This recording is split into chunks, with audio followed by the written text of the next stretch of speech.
বর্তমান সারা বিশ্বের অবস্থাই খুব খারাপ। তার কারণ হলো বাংলাদেশের পরিস্থিতি খারাপ। আমরা যে আশা করছিলাম যে বাংলাদেশে মনে হয় এখন শান্তি সুন্দরভাবে চলাফেরা করা যাবে। এখন দেখি যে আবার রাজনীতি নিয়ে যে আহ, আরম্ভ হয়েছে যা কিছু, মানুষ আবার খুব অশান্তিতে মধ্যে আছে। একটু লাইফে যুক্ত হই, সকল বন্ধু বান্ধবের সাথে কথা বলি, যুক্ত হয়ে যাই। কে কোথায় থেকে দেখছেন একটু লাইফে যুক্ত হয়ে কথা বলি, কথা বলি সবাই। হিংসা নয়, হিংসা ছাড়া চলবার চাই।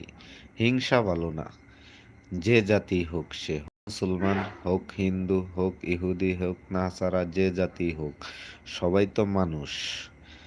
যে যে ধর্মে আছি, যার যে নিজের ধর্ম নিজে পালন করব, এতে কোনো বাধা নাই। কিন্তু হিংসা যাতে কেউ